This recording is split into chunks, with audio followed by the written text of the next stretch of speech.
Bonjour à tous et bienvenue dans votre Info News. Tout de suite, les principaux titres de ce vendredi 16 mars 2018. Conséquence de l'influence d'Eliakim, la houle de secteur nord de 2 mètres à 2,50 m perdure sur les côtes nord, de la Pointe des Galets à Chambord en passant par Saint-Denis. Cette houle générée par la forte tempête tropicale Eliakim impacte la route du littoral. Les voies côté mer sont fermées à la circulation. Une déviation est mise en place par la RD 41 route de la montagne. Les plus hautes vagues peuvent atteindre de 5 à 6 mètres. Ce phénomène se maintient mais commence à s'amortir à partir de la nuit prochaine. À 10 h, la forte tempête tropicale Eliakim se trouvait au point 15°6 sud et 50°4 est à 790 km au secteur nord-ouest des côtes réunionnaises. La pression estimée en son centre était de 980 hectopascales. Elle se déplaçait à 13 km/h en direction de l'ouest-nord-ouest. Et au vu de la forte houle, la mairie du port a pris un arrêté municipal interdisant les activités nautiques dans la bande des 300 mètres du rivage et la circulation piétonne sur les plages, les digues et les zones à proximité immédiate des rivières et canaux de la cité maritime. L'arrêté, en vigueur depuis 11 h, sera maintenu jusqu'à la levée de la vigilance forte houle. Un motard a perdu la vie ce jeudi soir en plein centre-ville de Saint-Denis. Les pompiers et le SMUR ont prodigué en vain un massage cardiaque sur la victime en arrêt cardio-respiratoire à leur arrivée. L'appel d'urgence avait été émis vers 19 h selon le capitaine David Abrantes, chef de groupe secteur nord du SDIS. Le décès du motard âgé d'une trentaine d'années a été prononcé vers 19 h 30 selon le SDIS.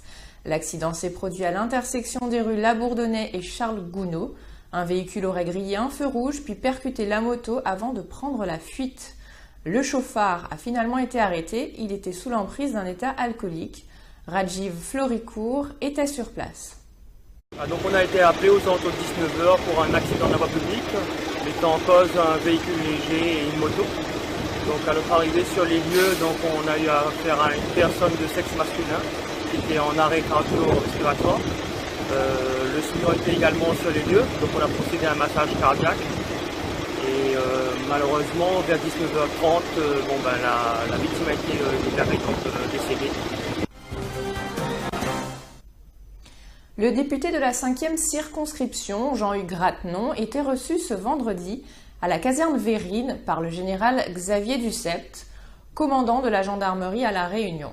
Le but de cette entrevue, remonter les problématiques rencontrées par les gendarmes réunionnais, notamment sur leur bonification retraite. On l'écoute au micro de Samuel Irlepen. J'ai rencontré le général, le patron des gendarmes à La Réunion. J'ai rencontré un homme très gêné, très embarrassé par la situation. Il a son droit de réserve et ce qui ressort, c'est qu'il ne pourra pas se prononcer sur cette affaire, mais il est très conscient du problème. Et il est évident qu'il y a un problème d'équité. L'argument, ce sont les textes, l'application des textes. Maintenant, l'argument aussi, c'est de dire qu'on ne peut pas vivre en France où il y a des Français à part entière et des Français entièrement à part. Ce n'est pas possible, que ce soit pour les gendarmes, mais aussi pour toute la population. Donc, c'est véritablement un combat pour le respect des Outre-mer. Votre JT est terminé. Prochain rendez-vous avec l'info à 18 h. Bon appétit à tous.